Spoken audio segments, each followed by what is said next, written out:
Coucou. Coucou les blablaniens. Euh, Blagne. Pourquoi l'âme noire? L'âme noire, en fait, c'est parce qu'à mon avis, on a tous une âme noire, un peu au fond de nous. C'est pas forcément négatif, hein. On n'est pas tout blanc, quoi. Tu sais que c'est marrant. Peut-être que je suis juste un peu con, hein. Mais j'ai jamais interprété ton nom comme ça. Ouais. Pour moi, c'était l'âme. Une lame. Exactement. Non, c'était juste le but en fait, c'est ça? Bah, le Un but, double c'est ça. sens. Il y a un Voilà. double sens. Ouais, Ah. je m'assois. Mais tu vois bien que dans mon travail, je mets toute mon âme, quand même. Mais oui, j'avais pas tilté. Vu que c'est un concept où il y a aussi la partie coiffure, bah, il y a la lame du ciseau. Tes origines? Je viens du sud. Je viens du sud de l'Italie. À Naples. Naples, exactement. Brian, l'âme noire, tatoueur à Vevey, va nous raconter sa vie et pourquoi c'était un... Non, c'était quoi? C'était bien, c'était pas mal. Un enfant. Voilà. Mais je crois que c'est tout bon, hein. Je crois qu'on a fait l'intro. Bah déjà, merci à toi pour l'invitation. Je me sentais pas legit vraiment, tu sais, de parler. C'est putain de précieux en fait, quand quelqu'un te donne l'espace de parler de toi, de ton vécu, tout ça, tu sais, genre. Donc Oui. vraiment merci. Vous avez regardé un peu mes autres interviews. Vous saurez que je demande à mes invités d'amener un objet mystère qui répond à la question on ne dirait pas forcément mais. Ça c'était galère hein, pour moi. Ah d'avoir ouais un objet, ouais. Putain, on va vraiment commencer comme ça. Bon, Ok. ce vieux cahier. Pourquoi est-ce que selon toi ça répond un peu à la thématique on ne dirait pas forcément mais à mon sujet? Parce qu'en vrai là-dedans, il y a tout ce que je dis pas. Vraiment, je me suis toujours dit, si quelqu'un veut savoir qui je suis, il faut qu'il lise ce livre. Il faut qu'il te le vole. Ouais, je pense pas que je le donnerais comme ça facilement, mais j'ai commencé à écrire dedans. Genre, chaque jour, j'écrivais une phrase dedans. Ok. Et des fois, c'était juste pas extraordinaire. Rien, je sais pas, ça parle vraiment de moi et de tous mes moments un peu où j'étais perdu, des moments où je me sentais super bien. Donc il y a autant de positifs que de négatifs. Ouais, c'est ça la vie. Hein. Bah oui. Je me suis même dit, genre, à mon enterrement, Tu voudrais qu'on... je voudrais que les gens ils le lisent pour qu'ils comprennent, c'est genre, c'était quoi ma vie. Qui était Brian? Il y a des dessins aussi dessus ou juste des... Non, c'est que des textes. Que C'est des que textes. des petites phrases, ouais. Trop intéressant, bah merci. Tu veux qu'on ouvre une page au bol? Bah j'osais pas te demander mais si t'es d'accord avec grand plaisir. Dis-moi stop. Ok, attends, on revoit. Stop. Je peux juste voir à quoi ça ressemble de loin déjà? Ok. Chaque jour, il y a une petite phrase, tu sais. Hier soir, on s'est endormi fâché, ce matin, on a fait mine de rien. Je me sens comme un cornet en plastique emporté par le vent. Hier soir, elle a pleuré, on n'avait plus de mouchoirs. Elle s'est mouchée avec du PQ tellement elle a pleuré, elle a fini le rouleau. Ce matin, je suis allé chier, il y avait plus de PQ. Donc je me suis essuyé avec ces mouchoirs sales. Une histoire de peine de cœur. Mais tu Bah sais ouais. exactement qui c'est? Ouais, je me Ah, rappelle de tout. Ah ouais?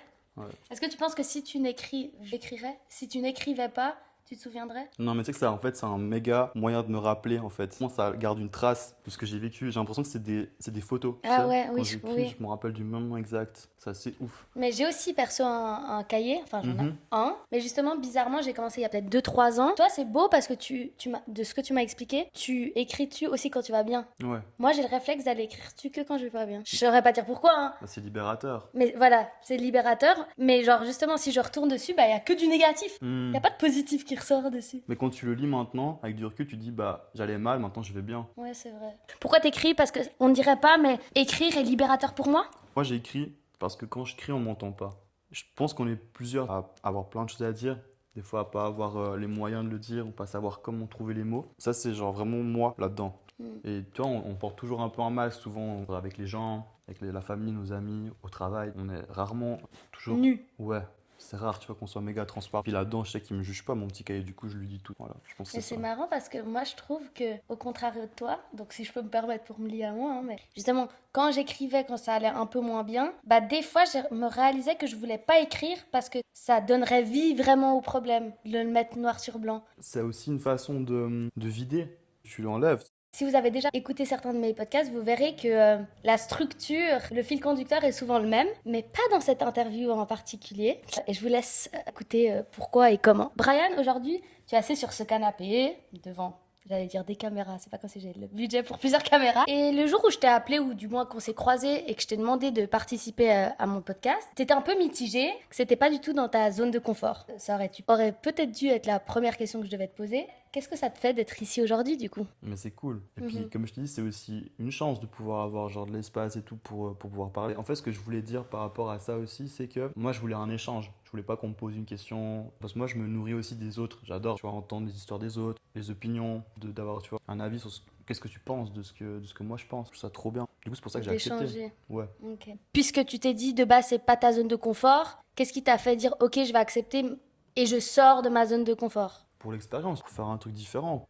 Et parce que je pense qu'il y a aussi un peu rien qui arrive par hasard. Si tu me proposes ça, c'est que c'est cohérent avec ce que je dois véhiculer. T'as l'habitude de sortir de ta zone de confort ou tu le fais pas très souvent et Non, t'as quoi comme point de vue par rapport à la zone de confort? en vrai, je le fais souvent. Tu sais. Ouais, mais j'ai un peu grandi comme ça. Ouais, je trouve ça cool de sortir de sa zone de confort, de se mettre un peu en danger ou de casser un peu les codes, de se déconstruire. Il faut pas rester trop figé. Sortir de ta zone de confort te permet de grandir, toi, tu dirais? Ouais, de s'ouvrir, d'apprendre. C'est Ok. le but de la vie. Du coup, tu l'as aussi dit toi-même dans l'introduction. Dans cette fameuse conversation qu'on a eue, tu m'as dit qu'il fallait que tu y repenses, que ça te ferait te sortir de ta zone de confort, mais que tu te sentais du coup, comme on a dit, pas légitime. Est-ce que tu penses qu'on doit mériter de raconter son histoire? Non, non, je pense pas. Faisait Elle est bien ta question, ok? T'es fier, hein? un petit peu, un petit peu. J'aime pas être filmé, j'aime pas être face cam. C'est méga dur comme exercice de parler face à une caméra. En fait, c'est aussi que j'ai l'impression que j'ai tellement de choses à dire que c'est dur de tout compresser et j'ai pas envie de dire les choses à moitié bien. Justement, toutes ces manières de voir les choses, voir la vie, tout ce qu'on vient d'échanger, justement, elle vient souvent de quelque part. Si on revient du coup un peu en arrière,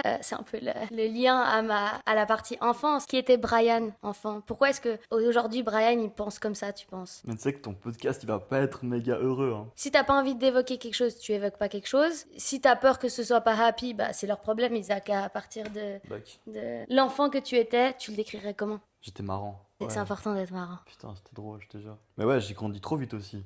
Ah ouais? Ouais.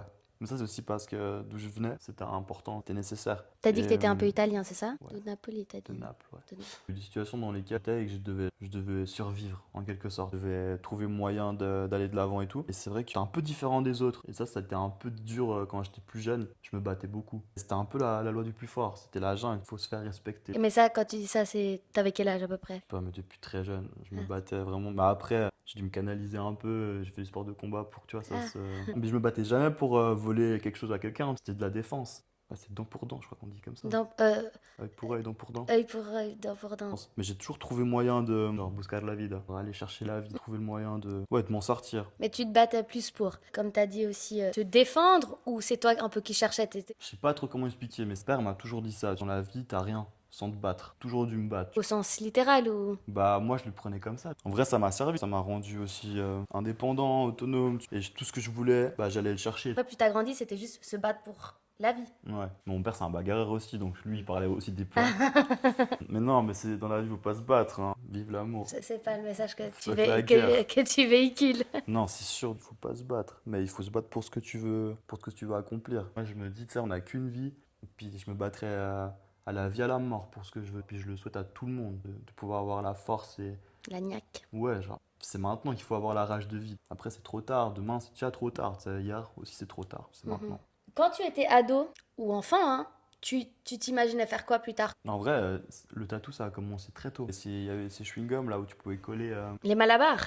C'est les malabars ici. Déjà, je m'en mettais partout, je kiffais trop ça. Puis je dessine déjà beaucoup quand j'étais petit. Quand je disais que j'étais différent des autres, c'est que mes camarades à l'école, c'était très cartes, tu vois, Yu-Gi-Oh! Ou petits persos qui se battaient et tout. Moi, j'étais en mode dessin, j'aimais bien le chant et tout. Je jouais déjà un peu de piano quand j'étais tout jeune. Moi, j'étais déjà assez focus sur ce que je voulais faire. Il y a tout qui s'est dessiné un peu naturellement. Mais le tatouage, ça a toujours été un truc qui m'animait aussi. En lien aussi dans ma famille, c'était quand même des gens qui étaient tatoués. C'était aussi tatoué comme les tatouages de marins. Je vois pas. En fait, ça vient beaucoup de là, les vieux tatouages un peu old school. Ok. C'était des marins qui se faisaient, je sais pas, une hirondelle quand ils partaient en mer. Ils revenaient au port et c'était la deuxième pour dire.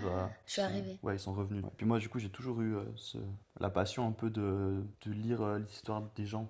sur leur peau. Ok, intéressant. À quelques phrases en arrière, t'as dit que justement, les garçons de ton âge, ils étaient plus là à jouer aux jeux de... Comment tu vois ça? Parce que par exemple, tu dis que t'as été un peu élevé à la dure, tu sais, genre en mode il faut se battre pour ce qu'on a envie. Et donc j'ai l'impression que c'est très environnement masculin. Comment t'as été... Mais c'est marrant que tu dis ça. Là, tu dis justement, moi je suis la première à dire que être créatif et tout, c'est pas réservé aux femmes ou aux hommes. Ouais. Mais quand t'es jeune, peut-être. Et donc, du coup, comment tu vivais ce décalage de il faut être. Tu as été, j'ai l'impression, élevé à la dure. Et mais en fait, je suis pas comme les autres. Je suis créative, je dessine, je chante. Mais ouais, c'est drôle ce que tu dis parce que je kiffais la musique, je dessinais et tout. De l'autre côté, bah, je me battais. Mais par contre, mon daron, il m'a donné méga beaucoup d'amour. On se prenait dans les bras, des câlins, des embrassades. Parce qu'en fait, on en a besoin. Les environnements dans lesquels, comme moi, j'ai grandi et tout. Tu sais, la vie, elle est genre tellement violente que la famille, ils sont là Pour donner un pour peu donner de d'amour. la douceur, ouais, c'est ça. Mais j'ai eu beaucoup, beaucoup de tendresse, beaucoup d'amour de la part de mes parents. Mais tout est très extrême, tout est très violent. C'est ça la question que tu voulais me poser? Tu l'interprètes comme tu veux, mais quel était un peu ce décalage entre avoir été élevé un peu à la dure et justement, est-ce que tu étais libre dans ta famille d'être un peu différent des autres enfants? Et c'est comme le bleu, c'est pour les garçons, le rose, c'est pour les filles. Souvent, quand on est jeune, bah, être créatif, être dans les chants, dans le dessin, je dis pas que c'est la bonne manière de penser, mais plus réservé aux petites filles. Par contre, aller jouer au foot, faire du sport,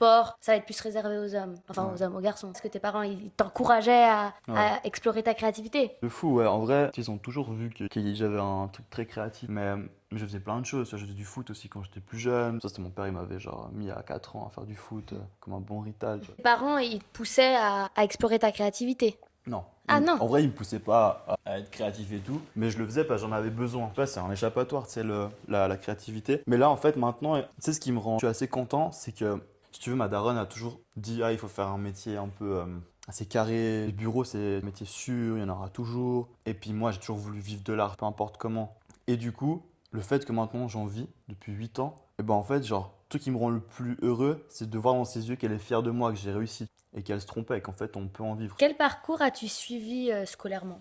En vrai, j'ai fait toutes mes écoles obligatoires, je les ai terminées et tout. J'étais un cancre un peu à l'école, mais j'avais beaucoup trop de facilité et du coup, j'étais un peu le pitre. En Italie, on a des notes en fin d'année. L'évaluation, c'est sur le comportement aussi. Ouais, Et ça va jusqu'à 10. Et genre, moi, j'avais même pas la moyenne, en mode genre 4 pour le comportement. pour le comportement. Mais en tant que respectueux? Mais moi, j'étais méga respectueux. Ah. On m'appréciait, tu vois. J'étais une tornade en fait. Attachant, Attachant. c'est ça? Je sais pas, on peut dire ça. Je sais pas si j'étais attachant, mais Attachant. bah, j'étais un peu chiant.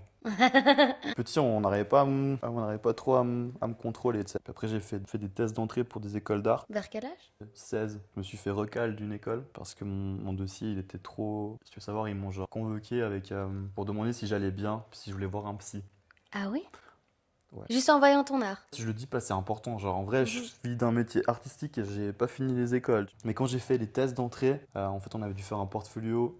Donc ça, c'était en Suisse. Mon portfolio, il était genre vraiment, vraiment ultra deep. Il y avait le thème, c'était genre une peinture, un collage, un dessin au crayon, au fusain, plein de choses. Et j'avais peint avec mon sang. Je m'étais coupé en cuisinant, je sais plus ce que j'avais foutu. Je m'étais pas mutilé, mais j'avais saigné, puis j'avais commencé à faire une petite peinture avec mon sang. Et j'avais mis la lame de rasoir juste en dessous, collé à la lame. J'avais brûlé des pages. J'avais vraiment fait un truc en mode. Mais il en faut beaucoup de sang quand même pour faire tout un Ouais, dessin. mais j'ai fait un petit truc. Mais en plus, putain, si je l'avais retrouvé, je te l'aurais montré. Ça aurait pu être ton objet mystère. De fou. Du coup, ouais, j'étais pas fait pour les écoles d'art.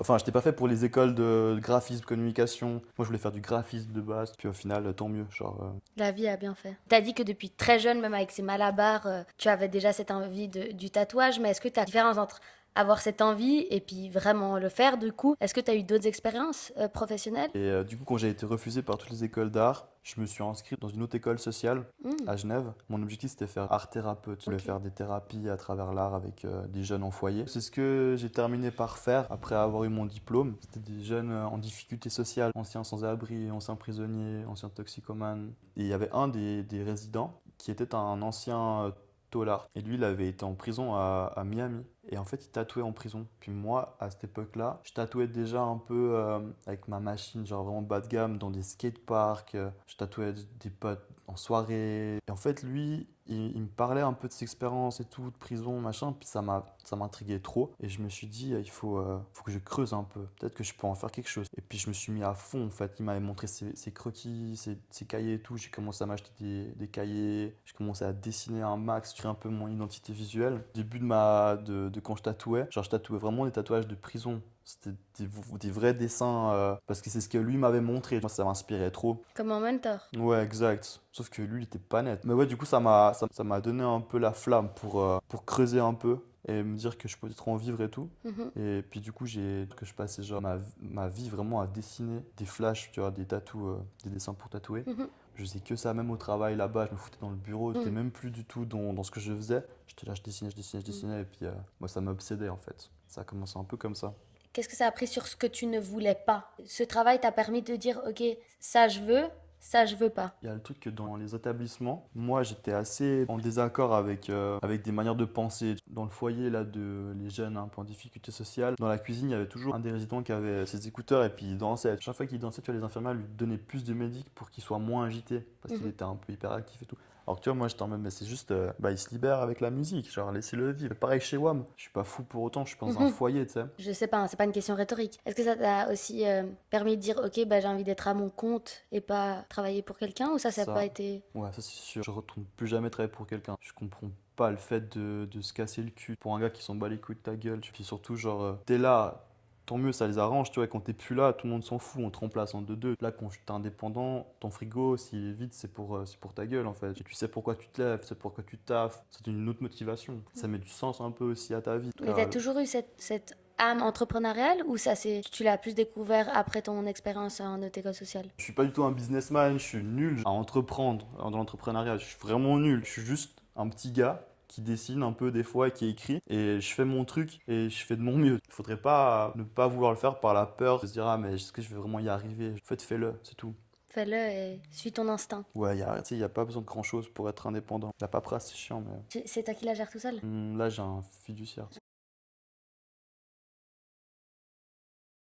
Merci pour cette belle introduction à toi et à cet échange. Maintenant, parlons et rentrons plus dans le vif du sujet sur le tatouage, mais pas que sur le tatouage, un peu le tatouage sous toutes ses formes, on va dire, ok? La première sous-partie, ça va être le déclic. Je crois du coup, on l'a un peu déjà évoqué. Qu'est-ce qui t'a fait te dire, ok, je vais vraiment me lancer maintenant? De passer à, je fais mes petits dessins où je suis en train de travailler, à, ok, bah alors maintenant je me lance. C'est trop bizarre, mais moi en fait, dans le foyer là, je travaillais et le soir, j'allais tatouer. Le week-end, je tatouais. Et puis la nuit, je dessinais. Je m'arrêtais jamais. Après, j'ai vécu un truc qui était assez dur avec mon meilleur pote. C'était il y a 8 ans avant que je commence environ. J'ai mon meilleur ami qui est comme mon frère et qui vraiment, j'ai grandi ici en Suisse, qui s'est fait planter.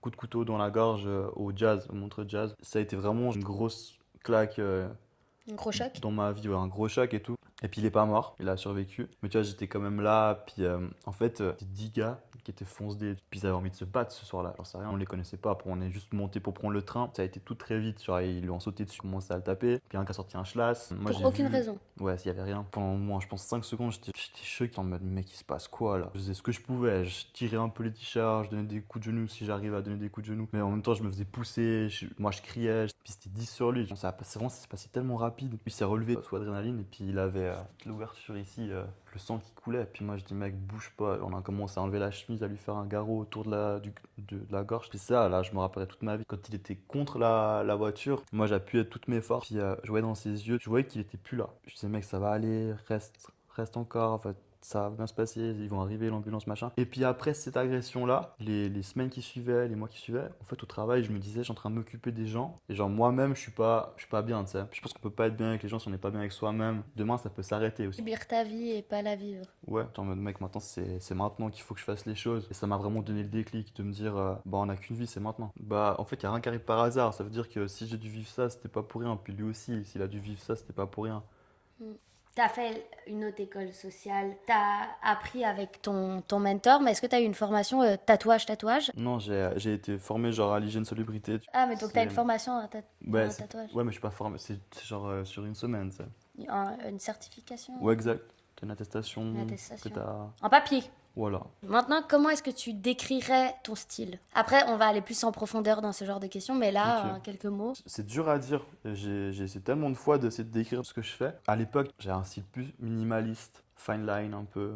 En fait, avec le temps, je mets moins d'importance dans le style que je propose, mais plus dans la forme ou le concept que je propose. Ou l'émotion aussi. Ouais, exact. Je fais beaucoup de textes, j'écris Mhm. beaucoup de phrases, beaucoup de mots. Tu sais, assez brut, manuscrit, avec Mhm. mon écriture. Des aiguilles fines, très Ça léger. ressemble pas à ça, du coup. En gros, ça, c'est un... Et ou dis-moi si je me trompe, mais c'est un merch que t'as fait en collab avec les Pimpay. Voilà, exact.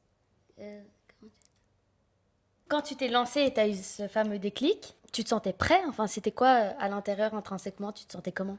Je sais pas, genre, c'était comme une évidence. C'est chelou, hein. Je sais pas, j'étais sûr de moi. Puis en fait, ça a tellement vite pris. Après, on n'est jamais prêt tant qu'on se lance pas. Faut pas attendre d'être parfait pour pouvoir le faire. Moi, je me suis dit, c'est bon, j'ai ma machine, je dessine, j'ai envie, j'y vais. Et en plus, je suis arrivé au moment où vraiment il n'y avait pas beaucoup. Tu sais, c'est pas comme maintenant où c'est très saturé le marché du tatouage. Maintenant, il y a beaucoup trop de gens qui tatouent. Tant mieux, parce que c'est plus ouvert à tout le monde, mais je suis arrivé peut-être au bon moment. Et genre, moi, comme je te dis, genre, je suis arrivé en Suisse et je connaissais vraiment personne. Et en fait, c'est ça, c'était un truc. Maintenant, avec du recul, je me dis, c'est ouf comme en fait, ça a vite pris. Ça, je dois remercier les gens. Le bouche à oreille. Ouais, qui m'ont suivi, qui m'ont fait confiance, qui m'ont genre conseillé, qui ont bien parlé de moi. Et ça, je leur dois à eux en fait, ceux qui étaient là depuis le début, qui ont cru en moi alors que je venais de commencer. À 17, ça a commencé. Puis tu vois, après à 20 ans, je me suis mis indépendant, puis j'ai continué. La réponse à ta question de est-ce que tu te sentais prêt, c'était un bout de moment, si t'attends toujours, ben, enfin, tu seras jamais prêt, il faut juste se lancer, quoi. Mais c'était quoi tes peurs? On m'a souvent demandé, genre, mais t'avais peur les premiers tatous que tu faisais et tout? En fait, non. Et t'avais pas peur aussi bah, de l'indépendance financière, tout ci, tout ça? Mais non, moi, ça me. Te drivait? Ouais. Moi, ça m'animait, j'étais en mode putain, mais enfin, je dépends que de moi. J'ai été quand même conditionné comme ça depuis petit. Aller au charbon. Et vraiment, je pense qu'il y a un truc, je sais pas, c'est un peu bizarre, hein, mais en fait, quand t'as rien, parce que moi, quand même, j'ai grandi avec, on va dire, j'avais pas. J'ai viens d'une famille, ils m'ont tout donné, vraiment beaucoup de chance. Mais quand même, je suis dans une famille qui est pas privilégiée. Donc quand t'as rien, t'as pas peur parce que t'as rien à perdre. Bah vas-y, go, je me lance, Qui tu vois. vivra verra. Ouais. Je pense aussi, tu sais, on vit dans une société, ici en Suisse, où on dit, ok, on a peur d'essayer parce qu'on a peur d'échouer. Aux States, je prends pas comme exemple les States parce que c'est pas ouf non plus, mais il y a une autre mentalité. Et puis chez moi aussi, genre dans le sud de l'Italie, c'est très, on se débrouille comme on peut et on essaye. Et si ça marche pas, bah on essaye autre chose. Mhm. Et puis c'est pas en mode, tout le monde te regarde, il te prend du dent en mode, ah, tu t'es foiré et tout, machin. Tout le monde te respecte parce qu'en fait, t'as essayé. Et t'as osé. Ouais, t'as eu le courage de au moins tenter. Et puis ça, c'est un truc, je pense qu'il faudrait plus qu'on se fasse confiance, qu'on s'en foute du regard des autres. On est sur cette planète, cette boule qui tourne, c'est pour la vivre. Et qu'une fois. Ouais, exact, ça passe vite en plus, hein, il faut y aller. Et comme t'as dit, on sait pas de quoi demain est fait, donc Ouais. autant vivre. J'ai toutes les expressions qui me viennent en anglais. Je dis, tu vas pas les comprendre. Vas-y, je vais sûrement te comprendre. Get the best out of it. Next question. Passons à la partie Ça veut indépendance. dire quoi du coup? On sait pas de quoi demain est fait. Tire le meilleur du moment présent. Ouais, exact. Voilà. Yeah. Yeah, Yes. exactly. Du coup, passons maintenant à la partie indépendance et réalité du métier encore et toujours dans le tatouage. Comme tu disais, encore une fois, on parlait de légitimité, etc., etc. Donc, pour quelqu'un qui veut se lancer dans le tatouage et en vivre, tu peux expliquer le processus que toi, tu as eu personnellement. Par exemple, soit au registre du commerce en Suisse, trouver un local, investir dans le matériel, fixer ses prix. Enfin, comment toi, du moins, t'as fait tout ça? Il y a 8 ans quand même, je m'en souviens pas trop. Je sais que c'était compliqué quand même de faire la paperasse, les trucs et tout. Les démarches administratives. Ouais. Et en fait, je me suis dit, mais en fait, si c'est autant difficile, c'est pour décourager les gens. Et en fait, une fois que c'est fait, t'as plus rien à faire. T'as juste à travailler. C'est un peu dur au début de se renseigner sur les tu dois faire, les assurances, les trucs et tout. Et puis au fait, une fois que c'est fait, c'est bon. Bon, t'as quand même toujours des impôts à payer chaque année. Voilà. Tout ça, donc. Ouais. Mais t'as pas peur, justement, puisque tu es à ton compte, de juste pas faire quelque chose, mais juste parce que tu savais pas, mais légalement parlant. Ah, peut-être si tu te trompes ou que tu sais pas, ils te le font savoir. Donc là, t'as pas d'assurance, bah tu vas payer une amende ou j'en sais rien. En fait, non, mais je sais pas, Mais t'avais pas peur de ça, Non. je sais pas, un jour tu te lèves, t'as une amende de 15 000 francs, juste parce que tu savais pas qu'il fallait payer ci ou déclarer ça. Bah. Comment t'apprends tout ça? Là, tu me fous les boules du coup.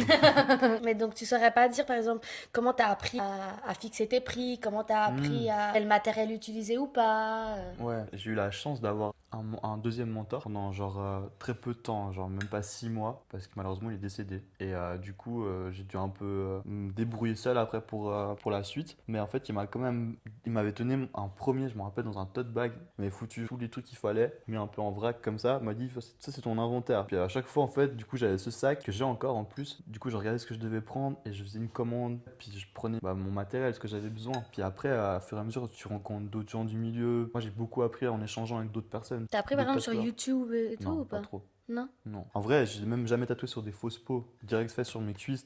J'allais dire, tu peux nous montrer, ouais. On voit pas grand chose. Mon premier, c'est celui-là, le petit squelette. Ah, qui le dit squelette. coucou. Donc en fait, ton corps, c'est un peu ton terrain de jeu. Ouais, exact. Passons à la partie l'art, la créativité et l'expression, encore une fois, autour du tatouage. Où est-ce que tu vas puiser ton inspiration et quand t'en as plus, comment tu fais aussi? Je dessine tout le temps, j'écris tout le temps, tous les jours. Et tu sais, c'est pas un truc qui me fait peur d'avoir la feuille blanche. Il y a tellement de trucs à dire, à raconter, que ce soit sous une forme de dessin ou par écrit. J'essaie de créer. Après, quand je vois qu'il y a un peu des vides, bah je me lève pour vivre. Il y a un tatou que j'ai qui est trop bien, c'est genre pour expliquer ça. J'ai une chaise. Ça veut dire, pour moi, cette chaise, ne t'assois pas pour écrire la vie si tu ne t'es pas levé pour la vivre. C'est un peu une devise en mode, bah si tu veux vraiment raconter des trucs sensés, vis, lève-toi, affronte tes peurs, fais tes trucs. Sors de ta zone de confort. Voilà, exact. Du coup, tu cherches ton inspiration dans Qu'est-ce qui dans ta m'inspire? vie. Ouais, moi je suis un peu obsédé par ce qu'il y a entre les choses. J'aime bien ce qu'il y a entre la violence et la douceur, entre l'amour et la haine, entre le noir et le blanc. Parce que moi je suis qu'un homme entre le ciel et la terre. Putain de profond, mais Oui. c'est moi. En fait, ça me passionne. C'est quoi qu'il y a entre la mer et le ciel? L'horizon, c'est quoi pour toi? Et moi en fait, je cherche ce qu'il y a entre les choses. Tout ce que je dessine, tout ce que j'écris, c'est toujours assez émotionnel, c'est toujours assez poétique. Tu vois, je parle de la rue, je parle beaucoup de la rue parce que parce que Ça fait partie de toi. ouais, je parle aussi de la beauté qu'il y a dans la rue. C'est cru, c'est brut, mais c'est beau. C'est ça qui m'inspire le plus. C'est la poésie qu'il y a dans les choses. En général. T'as tendance à voir la beauté dans l'obscurité ou pas forcément? Bah pour moi, il y a tout qui est beau. Dans mon travail, t'as vu, je fais des trucs qui sont pas du tout. Je recherche pas la perfection ni la technique. Je recherche le fond. Je recherche quelque chose de profond. Du coup, c'est ça en fait qui m'anime et qui me motive. C'est ça qui me fait vibrer. Il y a rien qui est parfait. Mhm. C'est ça qui est beau en fait. C'est que tout est parfaitement imparfait. Et puis moi, c'est ça que je recherche. Il y a un truc que j'adore depuis petit. Il y a vraiment ces deux choses qui m'obsèdent. C'est ce qu'il y a entre les choses, entre deux personnes aussi. Une deuxième chose qui m'obsède, c'est j'aime trop tout ce qui laisse une trace. J'aime trop voir une vitre brisée, voir un freinage de pneu sur la route, une cicatrice sur la peau de quelqu'un, une ride sur la peau d'une personne âgée. Et ça prouve que genre on est passé par là. C'est aussi ça qui me motive à créer. C'est parce que j'ai envie de laisser une trace. Pour toi, pour le monde, pour qui? Mais à ma petite échelle, si ça peut faire du bien, bah pour le monde et aussi pour moi. Parce que moi, genre, j'ai grave peur de l'impermanence. J'ai peur des choses qui s'arrêtent, j'ai peur des fins en soi, j'ai peur de la mort. Et du coup, le fait de pouvoir laisser une trace, c'est comme si je pouvais laisser un petit bout de moi. Et pourquoi t'as peur de la mort? Parce que je l'ai vu trop de fois. Elle rôde, puis c'est pas ouf. C'est pas cool comme endroit. J'ai pas peur de mourir, mais j'ai peur de pas avoir assez vécu, tu sais. Est-ce qu'il y a une émotion que tu dessines mieux et est-ce qu'il y a une émotion que tu écris mieux? Mais je pense que c'est une émotion, mais genre la mélancolie. Au Brésil, tu dis la saudade. Pas de la tristesse, c'est pas que de la tristesse. C'est parce que ce moment-là que tu as vécu, tu te rappelles qu'il était beau. Ça te ramène à quelque chose, à Ouais, quelqu'un. puis des fois c'est un truc qui te manque déjà alors que tu l'as pas encore vécu. Et c'est assez particulier. Mais moi, cette émotion-là, j'aime bien la dessiner. C'est dur hein, comme question. C'est abstrait. C'est abstrait en fait. Pour un exemple concret, je trouve beau un bouquet de fleurs enflammé. Et ça pour toi c'est mélancolique? Ouais, il était à qui ce bouquet? Pourquoi il a pris feu? Un verre de vin cassé. Et puis écrire? L'émotion que j'aime Ouais. bien écrire. Je crois la rage. Mais de nouveau, la rage, elle est pas nocive. Elle est pas toxique. Une rage de vivre. Je trouve qu'elle est bénéfique en fait. Genre, c'est un feu. Mhm. Le feu, il brûle le feu, mais en même temps, il réchauffe. Le feu, il t'anime aussi. Dans mes écrits, tu vois, tomber, se relever comme le soleil. Quand j'écris ça, c'était tellement simple et bête. Le concept est trop beau de te dire que t'es comme le soleil, que tu tombes, mais chaque jour tu te relèves. Et que bah, c'est un peu la résilience. Toujours debout, mec, genre, vas-y. À Naples, tu sais, il y a le truc tout passe, tout te passe. Tout au passe. Bah, Voilà. ma chère amie Ambre, Amari Studio, a fait un pendentif. Tout au Incroyable. passe. Et ça, c'est à peu près la même chose que je dis. Le tout au passe, ça, il est hyper fort chez nous. C'est le fait de dire que tout passe, les bons moments comme les mauvais. Donc les bons moments profitent et les mauvais moments, bah t'inquiète, ça va passer, tu sais. Si ça revient, bah ça repassera. Mhm. Et ça, c'est toute ta putain de vie, c'est comme ça. Donc ça c'est pour l'écriture, plus la rage de vivre, la Ouais. rage de manière générale. Mais c'est doux comme rage. Et libérateur aussi, non? Ouais.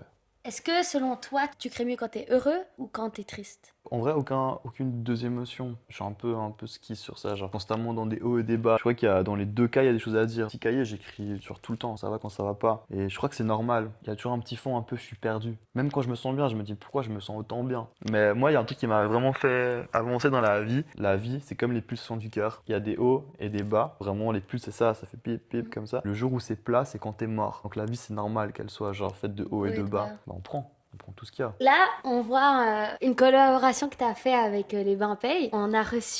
J'ai reçu Tim Desbimpé pour mon premier interview, la première personne qui m'a fait confiance. T'as fait d'autres collaborations. Ma question derrière tout ça aussi, c'est qu'est-ce qui te fait accepter une collaboration ou pas? Pour le kiff, en fait. Ok. C'est pour la ville de Vevey, ça m'aide la vie. Puis moi, je fais pas mal de street art. Tu sais, j'aime bien écrire des phrases sur les murs. Puis là, c'était l'occasion aussi d'amener mon art dans les rues de Vevey. Maintenant, passons à la thématique, le rapport au corps, au temps et à la trace, du coup. On l'a un peu évoqué juste avant. Est-ce que tu te rappelles d'un moment où quelqu'un, avec son tatouage, t'a touché humainement? Mais de nouveau, ça c'est un peu sad, hein. Une fois où ça m'avait vraiment bouleversé, c'était une meuf qui était venue se faire tatouer une phrase, mais assez positive sur la résilience. Et puis en fait, j'ai appris quelques années plus tard qu'elle était décédée. Et là, j'ai réalisé, je me suis dit, putain, mon tatouage, il est sous terre. Cette personne-là, je la reverrai plus jamais. Mhm. Et qu'est-ce qu'il y a de plus difficile dans ton travail et de plus beau? Le plus difficile dans mon travail, c'est les réseaux sociaux. Vrai. De répondre aux messages et tout. Enfin, j'ai beaucoup de taf, beaucoup de demandes et je galère vraiment. Puis en fait, c'est même pas que je veux pas faire des projets ou que je ghost ou quoi. Qu'en fait, je vois juste pas, tu sais. Je vois pas les messages. Tu des vois fois. pas aussi les messages sur WhatsApp? Ouais, Ouais, c'est de je la crois. peine. Ouais. Je sais, mais c'est un gros problème. Mais moi, j'aime pas ça. Moi, j'aime le contact avec les gens. En fait, ton projet. Et là, je kiffe trop ce moment-là. Mais la partie où il faut programmer, Les gens qui n'osent pas se faire tatouer par peur de regretter plus tard, tu leur dis quoi? je leur dis que ce que je t'ai déjà dit, tu sais pas si demain tu te réveilles, vis ta vie maintenant, aujourd'hui. Si tu veux te faire un tatou, fais-le. Moi, je comprends pas ce truc du regret. Moi, j'ai peur des remords. J'ai peur des choses que j'ai pas osé faire. Si tu le fais, c'est qu'à un moment de ta vie, tu avais voulu ce tatouage, cette écriture, cette phrase. Et qu'à un moment donné de ta vie, elle te faisait vibrer. Alors, de plus l'aimer, je comprends. Si tu peux pas fuir qui tu es. C'est-à-dire que si à un moment donné dans ta vie, tu as aimé ça, oublie pas en fait d'où tu viens et ce qui te identifiait, tu vois. Pour finir la partie tatouage, on passe à la partie le sens du tatouage selon toi. Qu'est-ce que tu penses vraiment qu'on cherche quand on se fait tatouer? Je pense que c'est différent pour tout le monde. Dénominateur commun un peu de tout le monde, pour toi, qu'est-ce qu'on cherche? Faut pas parler pour, comme tu dis, on est tous différents. Il y a aussi une raison pour laquelle les gens ne se font pas tatouer. Je pense que quand tu te fais tatouer, il y a un peu ce truc où personne n'a choisi de naître. Personne n'a choisi de naître dans un corps tel que le nôtre, avec, je sais pas, des cheveux blonds, des yeux bleus, de telle nationalité, de tel genre ou quoi. Mais par contre, le fait de pouvoir inscrire sur ta peau, à décrire un peu ton histoire et qui tu es, bah ça n'a pas de prix. Et ça, je pense que les gens qui ressentent vraiment le tatou, comme moi je le ressens, il y a un peu ce truc-là de se dire, bah en fait, c'est mon corps, je choisis ce que je veux mettre sur mon corps et ce que je veux montrer au monde. Je trouve que c'est pas anodin. C'est quand même puissant comme geste. Toi maintenant, avant t'avais un pull au début de l'interview, maintenant t'es un petit débardeur. Si ton corps racontait ton histoire sans mots, quel chapitre serait le plus important? Mon premier, Donc Ouais. le squelette? mon premier tatouage que je me suis fait faire, Ah, c'est lequel? On peut le voir ou pas? c'est celui-là. Hell is empty and all the devils are here. 14 ans, hein. Ah ouais? Ouais, C'est fort pour une phrase à 14 ans. Shakespeare. C'est vrai? Mm. C'est vrai? Mhm. Le premier, ouais, mais je pense que c'est le plus symbolique. Je pense que je suis encore d'accord avec ça. Pour toi, Ça est vide. l'enfer est vide? Et tous les démons, ils sont ici, ouais. Mais c'est une période dans ma vie où vraiment il y avait. C'était le chaos, c'était chaotique. Et beaucoup de méchanceté, tu sais, autour de moi. Je me suis dit, mais les démons, ils sont ici. Ils sont passés où toutes les personnes méchantes si elles sont pas en enfer? T'es déjà allé en enfer, toi? Toi, Tu sais, il y t'es a déjà allé? il y a un truc qui est marrant, c'est qu'il y a tout le monde qui veut aller au paradis, mais personne veut mourir. En tout cas, moi, ce que je vois sur Terre, c'est absurde. Moi, je comprends pas pourquoi nous, on chie dans de l'eau potable et qu'il y a des gens qui ont rien à boire. On arrive à, tu vois, foutre des drapeaux sur la Lune, on peut pas poser un bout de pain sur chaque table. C'est une dinguerie quand même. Tu peux nous donner certaines significations de certains tatous qui, pour toi, pourraient être intéressants à raconter? C'est dans ma main. C'est de ce sens-là parce que c'est écrit ma vie. Souris. Parce que ma vie est entre mes mains. Ah, pas con, c'est vrai. Tu sais, le matin, vraiment, des fois, quand j'ai pas la pêche et je me regarde les mains, je dis ah ouais. T'as quoi comme point de vue sur... maintenant, ça se commence un peu plus à se démocratiser plus le temps passe, mais faut pas trop se tatouer à des endroits visibles parce que si tu sais pas de quoi demain est fait et si tu cherches un travail, bah, ils vont sûrement pas accepter. Déjà, si t'es tatoué et que où tu postules, ils acceptent pas, c'est que t'es pas au bon endroit avec les bonnes personnes. En disant, il est à nous le monde. Dans cette génération, ils vont dégager ceux qui jugent encore les gens par rapport à leur apparence. Un peu spoiler, mais de base, il était censé arriver avec sa table de tatouage pour me refaire les tatous dans mon dos et me faire un autre petit tatou, mais je spoil pas. Mais bref, tout ça pour dire que il y a eu un problème. J'avais prévu des questions pour cet environnement-là. C'est des questions un peu absurdes, Ok, mais réponds un peu au tac, ok? vas-y. Si ton style de tatouage était un paysage, Un bord de mer avec la vue sur l'horizon. si ton tatouage préféré était une émotion, La paix. Si ta vie était un tatouage, il serait où sur le corps? Vers le crâne, Pourquoi? pour que les gens le voient. Si ton style était une musique, ce serait quel type de son? Un vieux jazz, à trompette, Si ton style, encore du coup de tatouage, était une sensation physique. les frissons, Si ta personnalité était une vague. ce serait un tsunami. Et si ton travail était une odeur.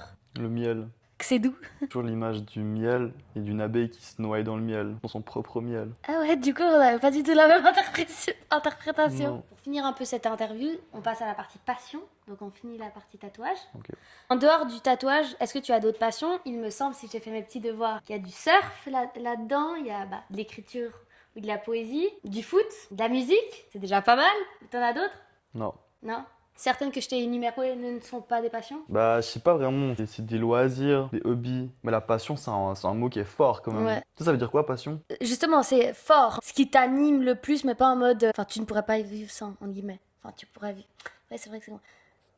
On peut vivre sans tout, j'ai l'impression. Mais, ouais, un truc qui est vraiment très important, plus qu'un loisir. Mais la passion, moi je crois que ça vient du mot pathos en latin, qui veut Ok. dire pathologie. Ok. Et une pathologie, c'est genre une souffrance. Ah, alors moi, j'interprète pas du tout comme ça. Ouais, je sais, mais en fait, je crois que c'est ça, hein, si je me trompe pas. Quand je l'ai entendu, j'étais là, putain, mais ça a trop de sens. Parce que moi, mes vraies passions, quand je sais que c'est une passion, c'est que quand je le fais pas, je souffre. Ouais, ouais. Et que je suis prêt à mourir pour ça, tu sais, genre presque. Genre, je l'ai écrit, genre, let it kill you. C'est vraiment en mode. La phrase entière, c'est genre, suis ce que t'aimes, fais ce que t'aimes et laisse-le te tuer. Mhm. Et en fait, c'est ça pour moi la passion. Et je pense que le surf, l'écriture, je sais pas le tatou, mais peut-être quand même aussi, on en est là, tu sais. Mais parce que moi, je fais tout à fond dans les extrêmes. Je veux pas faire un truc que tu La vois. moitié. Ouais, ça a pas de sens. Et le foot, du coup, tu le places où dans tout ça? Le foot, c'était la passion de mon daron. Lui, c'était son rêve. Être lui footballeur, mais il avait des jambes en arc et c'était un boxeur. Lui, il se tapait avec les gens sur le terrain, donc c'était pas fait pour lui. Il a tout misé sur moi. J'ai fait mon bout de chemin bien pour lui, pour le rendre fier aussi. Et le reste de ma vie, je l'ai fait pour moi. Enfin, tu vois, en vrai, ANAP, c'est une religion, Ouais. c'est une politique. Il a été je peux le dire, Bah ouais, un équipe nationale moins de quoi? c'était Moins moi. de 12? Ouais, Moins de j'étais 12 dans ans? les D'Italie, quand même! Pas rien, en moins de vrai. 13, quoi, moins de. Qu'est-ce que ces passions ou ces loisirs, peu importe comme tu veux les appeler, t'apportent que rien d'autre arrive à t'apporter? C'est con, mais tu sais, quand je suis sur ma planche, je parle du surf, parce que je suis au large, que j'attends une vague et puis il y a juste l'horizon. C'est la première fois où je me sens ne plus exister et que j'en ai pas peur. Comment ça tu ne sens plus exister? Justement, c'est pas là où tu vis le plus? En fait, c'est bizarre. Parce que, en fait, non, face tu sais, à l'immensité, à l'océan, à l'horizon, en fait, tu vois pas la fin. Tu vois, quand même, au danger de la nature et à la puissance. Ça t'impose le respect, l'océan, les vagues, tout ça. En fait, je me sens super petit. Je me sens, du coup, et c'est la première fois où où j'ai pas peur, en fait, de cette petitesse. Parce que quand tu réfléchis avec le monde, des fois, tu te dis, par rapport à l'univers, on est une poussière. Ça fait peur. Ouais, mais c'est plus que ça, genre, c'est vraiment la paix. La paix intérieure. Ouais. Qu'est-ce que ces passions t'ont appris sur toi que tu n'aurais peut-être jamais compris autrement? Tu vois, par exemple, quand tu surfes une grosse vague, bien sûr qu'il y a la peur. Et quand tu la domptes, t'es fier. Tu l'as attendue, cette vague, et tu kiffes la descente. Il y a ce truc que j'avais pas capté quand j'étais plus jeune, mais c'est que la peur et le courage. Moi, je pensais que c'était genre, on est quelqu'un de peureux, on est quelqu'un de courageux. Mhm, En fait, non. Peur, elle est là, c'est normal. mhm. Mais il faut avoir le courage, en fait, d'affronter ta peur. Et puis ça, en fait, ça m'a vraiment appris à me dire, c'est pas que je suis peureux. Si j'ai peur, c'est normal. Mhm. Mais c'est qu'il faut que j'ai le courage de l'affronter. Est-ce que ces loisirs influencent ton art, ton rythme, ta façon de vivre? Ouais.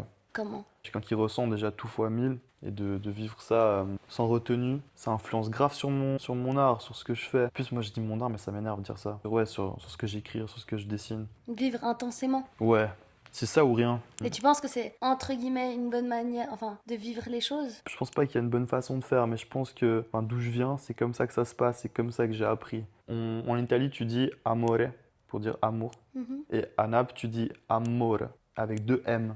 Parce que c'est deux fois plus intense. Et il n'y a pas le verbe aimer. Il n'y a pas amare, il n'y a pas ti amo. Tu dis ti voglio bene. Ça veut dire je te veux du bien. Et c'est quoi en fait l'amour? C'est vouloir le bien de quelqu'un. Mhm. Mais c'est les extrêmes. Qu'est-ce qui te manquerait le plus si tu ne pouvais pas pratiquer ces passions, ces loisirs? J'aurais pas de raison de me lever. Je me lève le matin et j'ai l'impression d'avoir une mission. Intérieure, une mission intérieure. Ouais. C'était la dernière question de toutes ces questions, de toute cette interview. Pour conclure, si demain tu arrêtais de tatouer, qu'est-ce qui resterait de toi? Le petit gosse perdu que j'étais, qui a grandi trop vite, à sa petite échelle, il a fait du bien autour de soi et qu'il a réussi à laisser une petite trace. Bah merci beaucoup, d'avoir accepté. Merci à toi. Trop Merci, cool. trop cool. Cut.